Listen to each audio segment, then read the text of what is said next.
السلام علیکم ورحمۃ اللہ۔ محمد سعودی عرب سے اس کا واقعہ ہے 2010 کا جو اس کے ساتھ پیش آیا۔ محمد ایسا شخص تھا کہ جو چاہتا تھا کہ مجھے بس کام سے ہمیشہ چھٹی ہی رہے، یعنی جیسے ہم لوگ کہتے ہیں کہ یہ بڑا کاہل ہے کام سے، وہ بھی ویسا ہی تھا۔ 2010 میں وہ پروگرام بناتا ہے کہ میں کیوں نہ، ایک سٹی ہے جدہ سے 360 کلومیٹر، میں بھی اسی شہر میں ہی تھا، اس کا نام ہے ینبع البحر، یہ ریڈ سی ہے۔ اپنا پروگرام بناتا ہے کہ میں وہاں جاتا ہوں سمندر کے کنارے، 2 دن چھٹیاں گزار کے واپس آؤں گا، اور وہ ایسے ہی کرتا ہے۔ وہ جدہ سے نکلتا ہے ینبع کی طرف۔ جب جدہ سے نکلتا ہے اس وقت مغرب کی اذان ہو رہی تھی۔ اس سے پہلے کہ میں قصہ مکمل کروں، میں امید کروں گا کہ آپ ویڈیو کو لائک کریں گے اور میری ویڈیو کو شیئر کریں گے۔ آپ کی فرمائش کے اوپر میں نے چینل کا نام بھی چینج کیا۔ محمد نکلتا ہے جدہ سے ینبع کی طرف، اور وقت ہے مغرب کا۔ جب مغرب کی اذان ہو رہی تھی یہ وہاں سے نکلا، ینبع جاتا ہے، وہاں سمندر کے کنارے اپنا خیمہ لگاتے ہیں، 2 دن وہاں گزارتے ہیں۔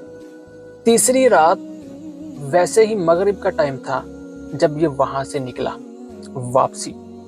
محمد اس وقت نہ تو نماز پڑھتا تھا اور نہ ہی کوئی اس نے اذکار ہی کیے، اور نہ وہ کرتا تھا اس وقت 2010 میں۔ اس نے آدھا راستہ طے کیا تھا، اپنی گاڑی میں اس نے گانے لگائے ہوئے تھے۔ اس وقت گاڑی میں آپ کو پتہ ہے سی ڈی پلیئر ہوتے تھے یا کیسٹ وغیرہ، لیکن اس کی گاڑی میں سی ڈی پلیئر تھا۔ یہ سی ڈی چینج کر رہے، اکیلا تھا، کوئی اس کے ساتھ نہیں۔ اس نے جو گانے لگے ہوئے تھے وہ سی ڈی نکالی، نیچے رکھی، دوسری ڈیش بورڈ سے سی ڈی نکال کے جب ڈالنے لگا تو یکدم اس کے آگے کوئی کالی چیز گزری۔ وہ اتنی سپیڈ سے تھی کہ اس کو واضح نظر نہیں آئی۔ اس کی گاڑی اس کے ساتھ ٹکرا گئی۔ گاڑی ٹکراتی ہے اس کی اس قدر زور سے کہ گاڑی 5 کلٹیاں کھاتی ہے، 5 کلٹیاں کھا کے سیدھی ہوتی ہے۔ پھر موٹر وے کے جو سائیڈ کے اوپر ایک بار لگی ہوئی ہے اس کے ساتھ گھستے ہوئے اس کی گاڑی سیدھی ہو جاتی ہے۔ محمد کو اس وقت سمجھ نہیں آتا کہ میری گاڑی کس کے ساتھ لگی، بڑا کوئی پتھر آ گیا کہ جس کے ساتھ گاڑی کا جیسا اس کا ایکسیڈنٹ ہوا تھا وہ ایسا تھا جیسے کسی پہاڑی کے ساتھ یہ ٹکرا گیا۔ اتنے میں ایک شخص اس کے پاس آگے گاڑی روکتا ہے، آ کے اس کو کہتا ہے کہ سلامات سلامات، یعنی تم ٹھیک ہو، تم ٹھیک ہو؟ یہ کہتا ہے ہاں میں الحمدللہ ٹھیک۔ وہ شخص اس کے اوپر آیت الکرسی پڑھتا ہے۔ محمد اس وقت اپنے حواس میں نہیں تھا، وہ اس کی جو ہوش ہے وہی اڑی ہوئی تھی کہ آخر اس کے ساتھ ہوا کیا۔ تو وہ شخص اس کے اوپر آیت الکرسی پڑھتا جاتا ہے یہاں تک کہ محمد کے حواس جو ہے نا وہ واپس آتے ہیں، وہ بھی سمجھ میں آتا ہے اس کو کہ میرے ساتھ ہوا کیا، میرے ساتھ کوئی کھڑا بھی ہے۔ جب یہ بالکل ٹھیک ہو گیا تو وہ شخص کہتا ہے ذکر کرو، ذکر کرتا ہے، وہ اس کو کچھ پانی دیتا ہے پینے کے لیے۔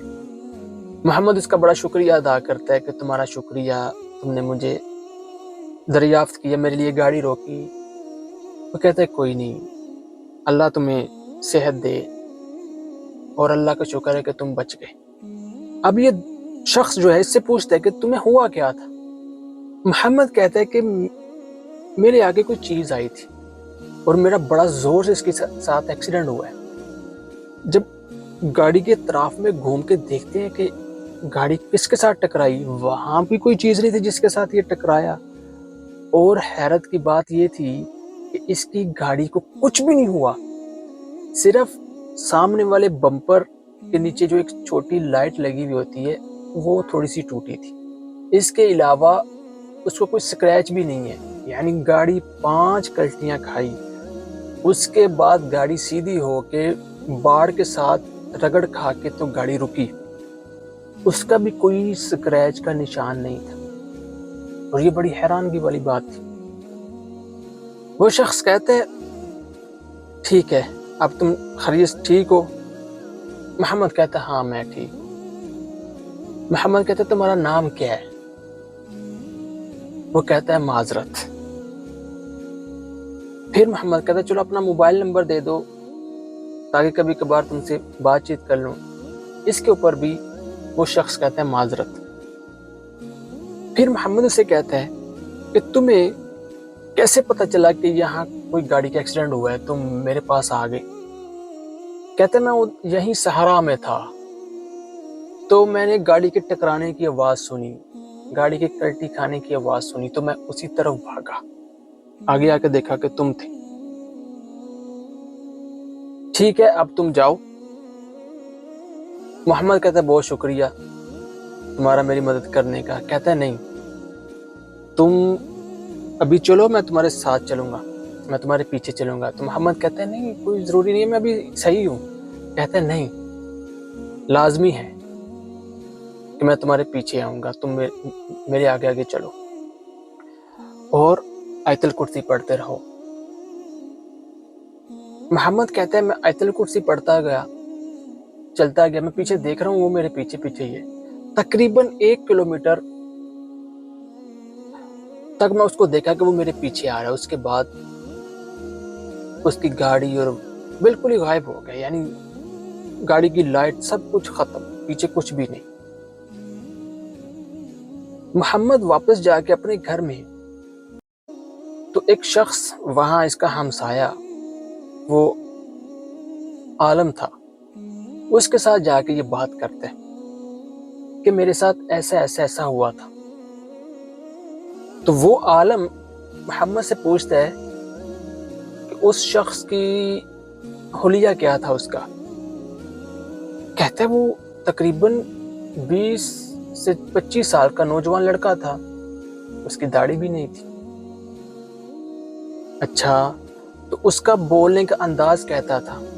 کہتا ہے اس کی عربی بہت ہارڈ تھی، بیچ میں جیسے بدو لہجہ ہوتا ہے وہ بھی تھا۔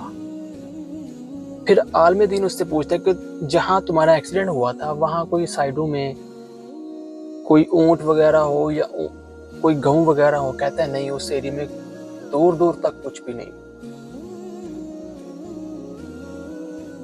اب محمد سے بولتے ہیں کہ وہ شخص کون تھا؟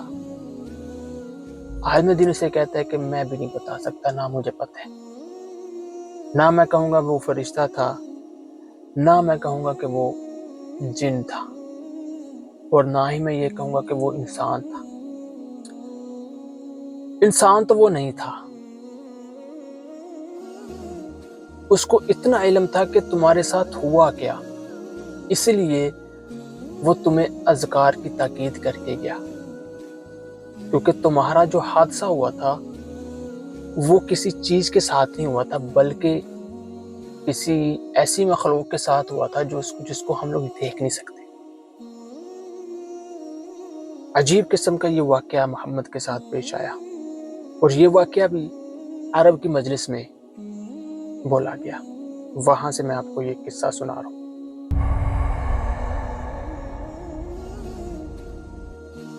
خالد اردن سے کہتا میرا ایک دوست تھا محمود، 1993 کا واقعہ بیان کرتے ہیں۔ کہتے ہم دونوں یہ دوست پرانے خزانے تلاش کیا کرتے تھے۔ یعنی آپ کو پتہ ہے کہ پرانے زمانوں میں لوگ سونا یا کوئی قیمتی چیز کسی برتن میں مٹی کے برتن میں ڈال کے یا کسی چیز میں ڈال کے زمین میں دفن کر دیا کرتے تھے۔ ان دونوں کا کام یہی تھا کہ یہ کچھ کتب پڑھ کے یا تاریخ یا لوگوں سے سنا کے تو ایسے ہی خزانہ تلاش کیا کرتے تھے۔ اس وقت ان دونوں کی عمر تقریباً 22 سال تھی۔ خالد کہتے ہیں کہ محمود کے پاس ایک خبر آئی کہ جہاں آپ کا شہر ہے اسی شہر میں فلانی جگہ کے اوپر کوئی خزانہ دفن ہے، وہاں پر ایسا کوئی پتھر ہے، یعنی کوئی اس کو نشانیاں بتائی گئی کہ وہاں پر جاؤ گے ایسا آپ کو پتھر ملے گا، ایسی وہ زمین ہوگی، ایسا اس کا کلر ہوگا. اس کا ایک دوست تھا, اس کا نام تھا حسام. حسام نے ہی محمود کو بتایا تھا کہ فلانی جگہ کے اوپر مجھے کوئی خبر ملی ہے کہ وہاں کوئی خزانہ دفن ہے. اب محمود خالد کے پاس آتے کہ یار چلو چلتے ہیں وہاں پر, اور وہ وقت بھی رات کا تھا. تو خالد کہتے ہیں کہ یار تمہارا دماغ ٹھیک ہے, اس قدر شدید ٹھنڈ ہے باہر, اور ابھی ہم لوگ جائیں گے؟ کہتے ہیں ہاں یار ابھی جانا ہے. ان کے پاس ایک گاڑی تھی ہائیلیکس. اب یہ دونوں حسام کے گھر جاتے ہیں. اس وقت موبائل تو تھے ہی نہیں. جا کے اس کا دروازہ کھٹکھٹاتے ہیں, چلاؤ چلے نکلیں. وہ کہتا ہے نہیں ایسے نہیں, بیٹھو پہلے چائے پیئیں گے پھر جائیں گے. کہا کہ یار دیکھو آگے کتنی رات کا ٹائم ہے, پتہ نہیں ادھر کتنا ٹائم لگے گا. کہا نہیں جو بھی ہے پہلے چائے پی کے پھر جانا ہے. اوکے ٹھیک ہے چلو بیٹھتے ہیں. اس کی بیٹھک میں بیٹھتے کہتے دیکھو اپنی ماں کو تنگ نہ کرنا, وہ بیچاری سو رہی ہے, اس کو سونے دینا. المہم حسام ہی چائے بنا کے لے کے آتا ہے. یہ بیٹھ کے چائے پیتے ہیں اور اس کے متعلق یہ بات کرتے ہیں جو جس جگہ کے اوپر انہوں نے جانا تھا. چائے وغیرہ پی کے نکلتے ہیں. محمود گاڑی چلا رہا تھا.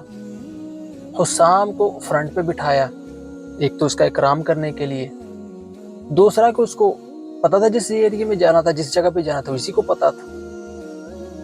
اور خالد پیچھے بیٹھا, کہتا ہے کاش مجھے پتا ہوتا تو میں کبھی بھی پیچھے نہ بیٹھتا. لیکن اللہ کو جو منظور, اس وقت پتہ ہی نہیں تھا کہ آگے ہمارے ساتھ ہونا کیا ہے. ہم چلتے جاتے ہیں. وہ راستہ, وہ جگہ ایسی تھی کہ کوئی کسی قسم کی آبادی نہیں. اور ہم لوگ جب یہ چیز تلاش کرنے کے لیے نکلتے تھے, ہم لوگوں نے کسی کو نہیں بتانا, ممنوع ہے, گورنمنٹ ایسے کام نہیں کرنے دیتی. ویسے بھی ہم یہ چھپ چھپ آگے کرتے تھے. ہم اس راستے کی طرف چلتے جا رہے ہیں. دور سے میں نے ایک چیز دیکھی. دونوں جو فرنٹ کے اوپر بیٹھے ہوئے تھے محمود اور حسام, انہوں نے بھی دیکھی. وہ دونوں ایک دوسرے کی طرف دیکھا. میں نے کہا کہ یار تم نے دیکھا جو میں نے بھی دیکھا؟ کہہ رہے ہاں. کہتے یار وہ کیا ہے, وہ انسان ہے یا کہ وہ درخت ہے؟ کہتے پتہ نہیں, قریب پہنچ کے دیکھتے ہیں. جب اس کے قریب پہنچے تو وہ ایک عورت تھی. رات کے 1:30 بجے کا ٹائم تھا, کہ ایک ایسی جگہ جہاں پر کوئی کسی قسم کی آبادی نہیں, اور نہ ہی کوئی وہاں پر سڑک ہے. کچی سڑک ہے, یعنی مٹی سے ہم جا رہے ہیں. تو جب اس کے قریب پہنچے تو میں نے کہا یار اس کے پاس کھڑی نہ کرنا گاڑی. کیوں کہ یہ جو چور اور ڈاکو ہوتے ہیں نا, ان کا یہ بھی ہتھ کنڈا ہے. وہ روڈ کے اوپر ایک عورت کو کھڑا کریں گے, لڑکی کو کھڑا کریں گے. جب کوئی مسافر اس کے پاس کھڑا ہوتا ہے تو وہ سائڈوں میں چھپے ہوئے ہوتے ہیں, وہ نکل کے اس کے اوپر حملہ کر دیتے ہیں اور لوٹ مار لیتے ہیں. لیکن محمود کہتا ہے کہ نہیں یار یہ ایک عورت ہے, میں اس سے ضرور اس کی مدد کروں گا. نہ کرنے کے باوجود بھی محمود اس کے پاس گاڑی کھڑی کرتا ہے, شیشہ نیچے کرتا ہے, السلام علیکم, اور کہتے ہیں وعلیکم السلام ورحمۃ اللہ. اب اس کی حالت یہ تھی کہ اس نے مکمل نقاب کیا ہوا تھا, یعنی عبایا پہنا ہوا تھا, اور اپنا منہ اپنے ہاتھ سے اس نے ڈھکا ہوا تھا, یعنی کپڑا لپیٹا ہوا تھا, اس کو اپنے ہاتھ سے پکڑا ہوا تھا اور ہاتھ بھی ادھر ہی. تو محمود کہتے ہیں بہن آپ یہاں کیوں کھڑی ہو؟ کہتی ہے بس چھوڑو, اللہ کے اوپر چھوڑو. تو کہا کہ کوئی تمہاری ہم مدد کر سکتے ہیں؟ کہتی ہے بس مجھے تھوڑا سا آگے ایک سڑک ہے وہاں تک بٹھا لو. اب وہ جو سڑک ہے وہ بھی کوئی پکی سڑک نہیں, وہ بھی کچی سڑک ہے, کیونکہ یہ ایریا جیسا تھا. المہم وہ آ کے تو محمود کے پیچھے بیٹھ جاتے ہیں. محمود ڈرائیور تھا, میں حسام کے پچھلے حصے پہ بیٹھا ہوا تھا. اب وہ عورت محمود کی بیک سائڈ پہ بیٹھتی ہے، اب میرے تو سائڈ پہ تھی۔ جب وہ عورت گاڑی میں بیٹھی، خالد کہتا ہے کہ اسی ٹائم میرے جسم میں ایک لہر دوڑی خوف کی، میرے جیسے رونگٹے کھڑے ہو گئے ہوں۔ انسان کی حص ہوتی ہے نا جو انسان کو پہلے ہی بتا دیتی ہے کہ اس کے اوپر کوئی خطرہ ہو، اور خصوصاً اس طرح کا کوئی خطرہ ہو تو بال کھڑے ہو جاتے ہیں انسان کے۔ خالد کہتا ہے کہ میری حالت وہ ہو کہ میں مرعوب تھا، یعنی میں بڑا خوف زدہ تھا اس سے۔ تو وہ کانپ رہی ہے سردی سے۔ تو محمود کہتا ہے کہ بہن تم اس قدر سردی میں اور اس رات کے اس پہر میں اس ایریے میں کیسے آئی؟ یہاں تو اطراف میں کچھ ہے ہی نہیں۔ کہتی ہے بس آپ اس کو اللہ پر چھوڑو، اللہ پر چھوڑو، بس مجھ سے نہیں پوچھو۔ تو خالد کہتا ہے کہ میں دیکھ رہا ہوں کہ یہ کانپ رہی ہے، تو میں نے کیا کیا کہ میں اپنی جیکٹ اس کو دے دیتا ہوں، اس کے اوپر رکھ دیتا ہوں۔ وہ ویسے ہی جیسے اس نے اپنا اوڑھنی کہہ لیں یا کچھ جو منہ کے اوپر رکھ کے، تو عورتیں اکثر ایک طرف سے پکڑ لیتی ہیں نقاب کرنے کے لیے، اس نے ایک آنکھ اپنی کھلی رکھی ہوئی تھی اور منہ سے تھوڑا سا جہاں سے اس کا ہاتھ تھا اس طرف سے جہاں سے وہ بولتی تھی۔ تو میں نے جب اپنی جیکٹ اتار کے اس کے اوپر رکھی، تو وہ جیکٹ کو اپنے اوپر سیدھا کرنے کے لیے جب اس نے جیکٹ کو پکڑا تو ظاہر ہے اس کا جو منہ کے اوپر اس نے کپڑا رکھا ہوا تھا وہ چھٹ گیا۔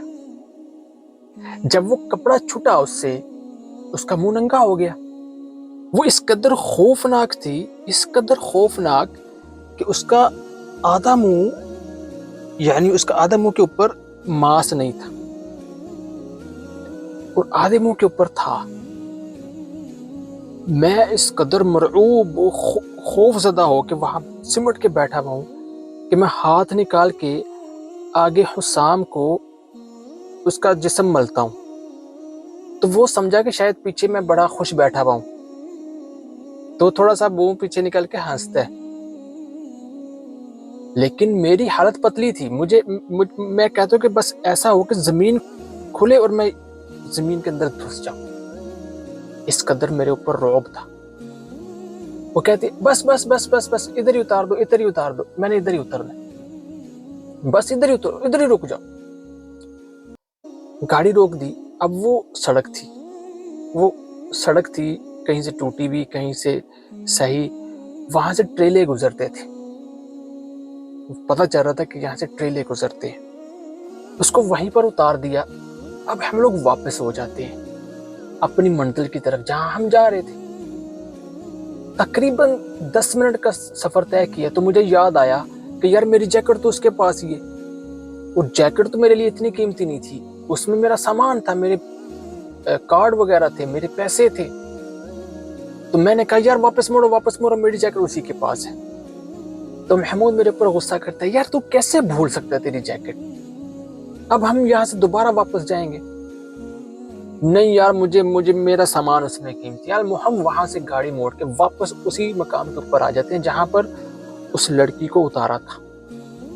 وہاں اتر کے دیکھتے ہیں کوئی لڑکی نہیں، آوازیں دیتے ہیں، اے بہن، اے لڑکی، ہم وہی ہیں جس نے تمہیں یہاں پر اتارا، ہماری آواز سن رہی ہو، ہمیں جواب دو۔ لیکن کوئی بھی نہیں۔ کہ ہمیں وہ پہاڑی کے اوپر ہلکی سی ایک لائٹ نظر آتی، کہا کہ ہاں اوپر شاید اس کا کوئی گھر ہے، وہ یہیں رہتی ہوگی، یہیں گئی ہوگی۔ اب ہم تینوں گاڑی سے اتر کے اس پہاڑی کے اوپر چڑھتے جاتے۔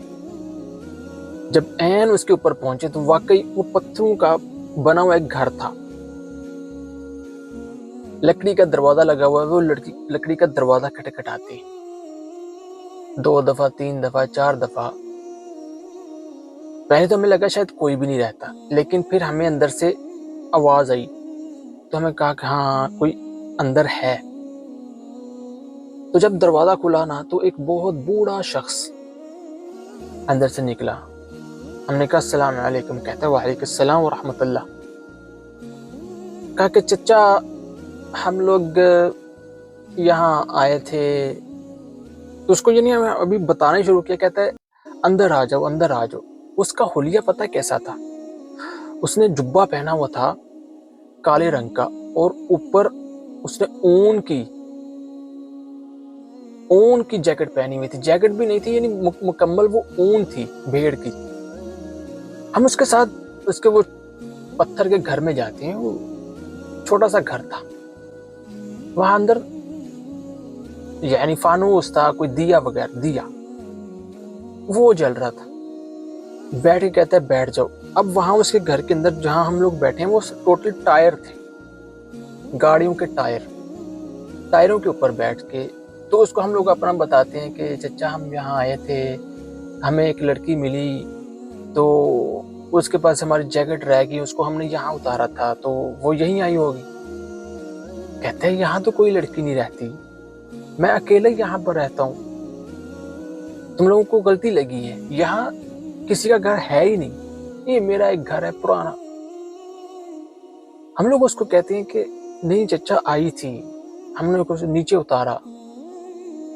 اس لیے اسنا میں ادھر ادھر دیکھ رہا ہوں، خالد بتاتا ہے کہ میں ادھر دیکھ رہا ہوں کہ سامنے ایک تصویر لٹکی ہوئی، بالکل ویسی لڑکی۔ وہ جو تصویر لٹکی ہوئی تھی وہ ایک لڑکی کی تھی، بالکل ویسی تھی جیسے وہ لڑکی۔ اگر اس کا وہ منہ آدھا وہ دانت باہر نہ ہوتے تو جو دوسرا اس کا آدھا حصے کا منہ تھا بالکل یہی تھا۔ تو میں نے کہا چچا یہ لڑکی تھی نیچے، اس کو ہم لے کے آئے تھے۔ کہتا ہے تم پاگل ہو، یہ تو میری بیٹی ہے۔ تو کہا چچا ہاں یہی اسی کو لے کے آئے ہیں۔ کہتا ہے بھائی یہ 21 سال پہلے مر چکی ہے، یہاں نیچے ہی ٹریلے کے نیچے آ کے، تو یعنی اس کے اوپر سے ٹریلا گزر گیا اور اس کا جسم کچھ بھی نہیں بچا تھا، پچک گیا تھا جسم اس کا۔ تو اس کی ماں وہ زیادہ برداشت نہیں کر سکی غم، وہ بھی اسی کچھ دنوں بعد وہ بھی مر گئی تھی۔ اس وقت سے لے کے آج تک میں اکیلا ہوں۔ اب ہم لوگ ایک دوسرے کا منہ دیکھتے ہیں، تصویر دیکھتے ہیں، ایک دوسرے کا منہ دیکھتے ہیں، تصویر دیکھتے ہیں، ہمیں ایسے لگا کہ ہم لوگ نا کسی اور عالم میں آ گئے، ہم دنیاوی عالم میں نہیں، کوئی عالم ہی اور ہے۔ تو کہا کہ ٹھیک ہے چچا، بہت شکریہ، اللہ آپ کو جزائے خیر دے۔ یہ کہہ کے تو ہم لوگ واپس آ گئے۔ واللہ ہم لوگ اس قدر مرعوب تھے، اس قدر خوف زدہ تھے کہ بس چلتے ہی جا رہے ہیں۔ ہم لوگ لینے کے آئے تھے خزانہ، کنز، کوئی دفن ہے۔ کون سا خزانہ بھائی، ہمیں نہیں پتا خزانہ کیا ہوتا ہے کیا نہیں، ہمیں اپنی جان کے لالے پڑے ہوئے تھے۔ میں ان کو بتا رہا ہوں واللہ وہ لڑکی کا چہرہ بہت خوفناک تھا، اس کا آدھا منہ جو ہے اس کے اوپر ماس نہیں تھا، آدھے منہ کے اوپر تھا، اور یہ وہی لڑکی تھی۔ اب وہ بھی مرعوب ہیں دونوں، میں تو تھا ہی، میں نے تو دیکھ لی تھی۔ چلتے جا رہے ہیں کہ ہمیں فجر کی اذانوں کی آواز آئی۔ واللہ جب فجر کی اذانوں کی آواز ہمارے کان میں پڑی، اس قدر ہمیں سکون ملا، اس قدر سکونت ملی اذان کی آواز سے کہ میں بتا نہیں سکتا۔ وہ جہاں سے آواز آ رہی تھی جس مسجد میں، سیدھا اسی مسجد میں گئی، کبھی جمعہ بھی نہیں پڑا تھا۔ اور وہ رات اور یہ آج کا لمحہ، جب میں آپ کو اپنا واقعہ بتا رہا ہوں، آج تک میں نے کبھی نماز نہیں پھر چھوڑی، اور نہ ہی کبھی پھر ہم لوگ کہیں خزانے ڈھونڈنے گئے، کیونکہ جو بھی ہم تاریخ پڑھتے تھے یا خزانے کے بارے میں پڑھتے کہ فلانی جگہ کے اوپر خزانہ دفن ہے، اس کا حارس بولتے ہیں عربی میں، جو واچ مین ہوتا ہے، وہ جن ہے۔ ہمارے بھی انڈیا پاکستان میں مشہور ہے کہ سانپ جو ہے خزانے کی رکھوالی کرتا ہے، اصل میں وہ سانپ تو نہیں ہوتا، وہ تو جن ہوتا ہے، اور جنات بڑا یہ سونے کے اوپر ہوتے ہیں۔ تو یہ حقیقت ہے کہ پرانے زمانوں میں خزانے کہیں سے ملتے ہیں۔ میرا جہاں گاؤں ہے نا، وہاں ہم لوگ جب قبر کسی کی کھودتے ہیں تو مٹی کے برتن ثابت نکل آتے ہیں، ثابت مٹی کے برتن نکل آتے ہیں۔ واللہ عالم لوگ یہی کہتے ہیں کہ سیدنا نوح علیہ السلام کے دور میں جب دفن کرتے تھے قبر میں تو سامی کو جب ڈھکتے تھے تو یہی مٹی کے گھڑے وغیرہ رکھ کے تو اس کو پور کرتے تھے، بعد میں اوپر مٹی ڈال دیتے تھے۔ واللہ عالم کتنی قبریں میں نے دیکھی ہیں نکلتے ہوئے ہمارے گاؤں میں کہ وہاں سے ایسی مٹی کے گھڑے نکلتے ہیں، اکثر ٹوٹ جاتے ہیں، اگر ان کو کھودا جائے تو پورے پورے بھی نکل آتے ہیں۔ ایسے ہی ہمارے گاؤں میں ایک آدمی تھا تو وہ بہت غریب، تو لوگ مشہور یہی تھا کہ اس کے پاس نا اس کو کوئی خزانہ مل گیا، کیونکہ وہ جہاں پر اس کا گھر تھا نا، ابھی بھی اس کا گھر وہی ہے، وہ قبرستان تھا، وہ قبرستان تھا چھوٹا سا قبرستان، وہاں پر کوئی قبر تو نہیں تھی میری ہوش میں، لیکن وہ ایسا تھا کہ آدھا کٹا ہوا ہے۔ ہمارا گاؤں نا دو محلوں میں تقسیم ہے، ہم اسے کہتے ہیں اوپر والا محلہ اور نیچے والا محلہ، یعنی ایک اونچائی ہے ایک نیچے ہے۔ تو وہ جب وہ کٹا ہوا ہوتا تھا نا ایریا، ابھی تو ان لوگوں نے وہاں گھر بنا لیے لوگوں نے، وہ جو قبرستان تھا چھوٹا سا وہ بالکل کلیئر ہو چکا ہے، تو وہاں سے اکثر ہمیں ہڈیاں نظر آ رہی ہوتی تھی سامنے، تو وہ نا ایک دو دفعہ وہاں سے یہ مٹی کے گھڑے بھی نکلے، مٹی کی دیگ بھی نکلی، تو کہتے ہیں اس کو خزانہ مل گیا، یہ تو کرتا کراتا کچھ بھی نہیں ہے لیکن اس کے پاس پیسہ ہے۔ وہ پیسہ واللہ عالم کدھر سے اس کے پاس آیا تھا، لیکن مشہور تھا، لیکن وہ ابھی بھی ویسے ہی کنگال۔ لیکن اس وقت جب میں چھوٹا تھا لوگ یہی کہتے تھے، اس کا نام نذیر تھا، وہ چچا نذیر کو خزانہ ملا ہوا ہے یہاں سے ہی۔ بہرحال ایسا ہوتا تھا۔ جو اصل میں واقعہ ہے میں ریکارڈ کرنا چاہ رہا ہوں 3-4 دن سے، وہ واقعہ بہت لمبا ہے اور واقعہ اتنا دلچسپ ہے میں آپ کو کیا بتاؤں۔ میرے پاس ابھی اور بھی 2 چھوٹے واقعات ہیں دلچسپ اور عجیب، چلے میں ان میں سے ایک بتا دیتا ہوں۔ ایک سعودی شہری، واقعہ یہ پرانا ہے، انڈیا میں جاتا ہے، سعودی عرب سے انڈیا میں جاتا ہے ویسے ہی گھومنے کے لیے، تو اس کو پسند تھا کھیت کھلیان،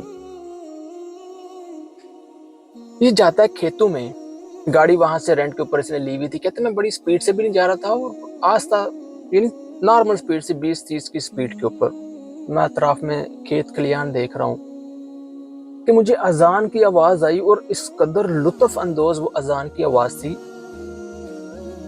کہ اور وہ اذان کا جو لہجہ تھا وہ عربی تھا، یعنی عجمی لہجہ نہیں تھا، انڈیا پاکستان جیسے ہم لوگ اذان عربی بولتے ہیں وہ نہیں تھا، عربی لہجہ تھا۔ تو میں اسی طرف سپیڈ سے چلتا ہوں کیونکہ وہ آواز مجھے کسی مسجد سے نہیں آ رہی تھی، کوئی کھیتوں میں کھڑا ہو کے اذان دے رہا تھا، سامنے کافی لوگ کھڑے تھے، ان میں لڑکیاں بھی تھی لڑکے بھی تھے اور بوڑھی عورت اور بوڑھا شخص بھی تھا۔ اذان جب ختم میں وہاں پہنچ گیا، میں نے جا کے ان سے سلام لی، انگلش میں بات کی، یہ شخص بتاتا ہے میں نے انگلش میں بات کی کہ ابھی میں نے یہاں سے اذان کی آواز سنی ہے، تو وہ ایک دوسرے کا منہ دیکھ کے تو کہتے ہیں نہیں یہاں سے کسی کی اذان کی آواز نہیں آئی، تھوڑی تھوڑی انگلش ان کو آتی تھی۔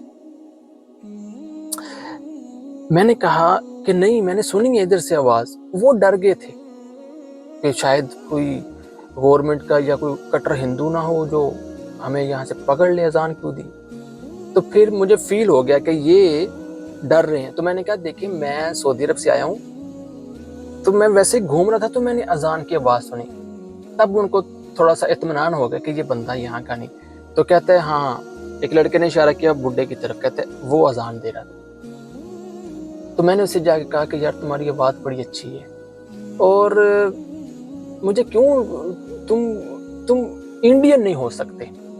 بوڑھا شخص تھا، وہ بوڑھا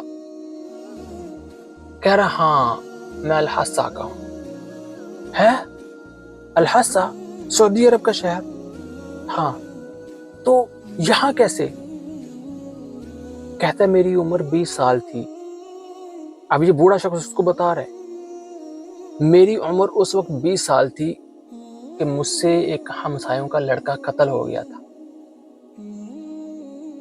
اب وہ میرے اوپر قصاص ہے, مجھے قتل کریں گے اس کے بدلے میں. تو کہتا ہے کہ میں بھاگ گیا, بھاگ کے سمندر کے کنارے آیا. بندرگاہ بولتے ہیں نا, عربی میں بولتے ہیں مینا. وہاں ایک جہاز لگا ہوا تھا, مجھے نہیں پتا اس نے کدھر جانا کدھر نہیں, میں گھس گیا. وہ مجھے انڈیا لے آیا, ہند میں. یہاں آ کے تو میں سیدھا کھیتوں کی طرف ہی آ گیا. مجھے تھوڑا سا ایکسپیرینس تھا کھیتوں کا, الحصہ میں کھیت وغیرہ ہیں. تو اسی وقت کا میں یہی ہوں. میں نے یہاں سے ایک انڈین لڑکی سے شادی بھی کی, اور یہ جو بچے ہیں یہ میرے ہی ہیں. تو یہ شخص کہتا ہے میں نے اس سے نا اس کا سارا معلومات لی, سعودی عرب آیا, الحصہ میں گیا, مجھے اس کے بھائی مل گئے, وہ بھی بوڑھے. ان کو بتایا کہ میں انڈیا گیا تھا اور مجھے تمہارا بھائی ملا ہے, یہ اس کا نام ہے. تو وہ بڑے حیران ہوئے اور رونے لگ گئے کہ ہمیں تو یہ تھا کہ وہ تو مر چکا ہوگا. کہا کہ نہیں, وہ زندہ ہے, اور الحصہ میں مجھے اس ایسے میرے ساتھ واقعہ پیش آیا تو مجھے وہ مل گیا. تو وہ بیچارہ ڈرتا ہوا واپس نہیں آتا کہ میں جب بھی جاؤں گا میرا قصاص لے لیں گے. تو اس کے بھائی کہتے ہیں کہ وہ جس لڑکا قتل ہوا اس کے تو سارا خاندان ہی ختم ہو چکا ہے, کوئی بھی باقی نہیں ہے. ہاں, اس کے چچا زاد ہیں, ان کے پاس یہ شخص اور اس کے بھائی بھی جاتے ہیں. جا کے اس کے ساتھ واقعہ بیان کرتے ہیں, کہتے ہیں کہ یار دیکھو, اگر وہ زندہ ہے تو ہم نے اسے معاف کر دیا, ہم نے اس کو بالکل معاف کر دیا, ہم اس سے قصاص نہیں لیں گے. اب یہ پیپر ورکنگ جب عدالت میں محکمے میں گئے تو وہ تو کیس ہی بند ہو چکا تھا نا, وہ تو کافی سال پرانا تھا. دوبارہ ان کو بتایا گیا کہ یہ مقتولین کے ورثہ ہیں اور یہ قاتل کے ورثہ ہیں, تو یہ اس کو معاف کرتے ہیں, بندہ زندہ ہے. وہ تقریباً 6 مہینے کا ٹائم لگ گیا وہ پیپر ورکنگ کرتے کرتے. 6 مہینے بعد جب وہ پیپر مکمل ہو گئے تو یہ سارے پیپر وغیرہ لیے, اس بڈھے کے بھائیوں کو بھی لیا, وہ بھی بوڑھے شخص. اب انڈیا میں دوبارہ گئے, وہیں پر جا کے ان کے ساتھ ملاقات ہوئی, اور وہ شخص بتاتا کہتا ہے وہ منظر بڑا کربناک تھا. دھاڑے مار مار کے وہ بڈھے روتے ہیں, بھائی کتنے سالوں بعد ملے. اور ان کو واپس لے کے آئے ان کی فیملی کے ساتھ سعودی عرب میں, الحصہ میں. تو جب یہ شخص واپس آیا تو وہ خبر پھیل گئی کہ عجیب قسم کا واقعہ ہو گیا تھا یہ. تو پورا علاقہ وہاں جمع ہو گیا, اس سے ملتا تھا. وہ یعنی وہ بڑا کربناک واقعہ تھا, وہ لمحات بڑے کربناک تھے اور بڑے خوشی کے بھی تھے اور عجیب تھے. یہ دیکھیں کہ کس طرح اللہ نے اس کو واپس لے کے آیا, اور کس عمر میں, اتنے سال وہ اپنے بھائیوں سے, اپنے ماں باپ سے, اپنے وطن سے دور رہا. بڑا مجھے اس واقعے کا مزہ ہے. میں نے رکھا ہوا تھا, میں نیکسٹ ٹائم ڈالوں گا, لیکن ابھی میں نے کہا چلو ابھی آپ کے ساتھ شیئر کر دیتا ہوں. لیکن جو دوسرا اصل میں کہہ رہا ہوں واقعہ ہے, وہ بڑا خوفناک ہے. وہ انشاءاللہ میں کل ریکارڈ کروں گا. وہ ہے 1 گھنٹے کا. میں سوچتا ہوں اچھا میں ریکارڈنگ تو کر لوں, اب یہ جو میں ریکارڈ کر رہا ہوں نا, اس میں ایڈیٹنگ بالکل بھی نہیں کروں گا. بھلے ہی میں جہاں پر وقفہ لے رہا ہوں آپ پیچھے سے بیک گراؤنڈ میوزک سنیے گا. نارمل جو میں انداز میں بول رہا ہوں اسی انداز میں اس کو اپلوڈ کروں گا, اور کوشش کروں گا کہ وہ جو کل والا ہے نا اس کو بھی ایسے ہی کروں, کیونکہ 1 گھنٹے کی جو ویڈیو ہوتی ہے نا اس کو بعد میں ایڈیٹنگ کرنا بڑا مسئلہ بن جاتا ہے, وہ بڑی مشکل ہوتا ہے. اور میں آپ کو بتاؤں میں ٹوٹلی موبائل میں کرتا ہوں. جب میں سسٹم میں کروں گا, وہ ابھی میں یہاں کرنا نہیں چاہتا, میرے پاس اتنا ٹائم نہیں ہوتا. تو جب میں سسٹم میں کروں گا تب میں اس کو انشاءاللہ دوسرے انداز میں بیان کروں گا. السلام علیکم ورحمۃ اللہ.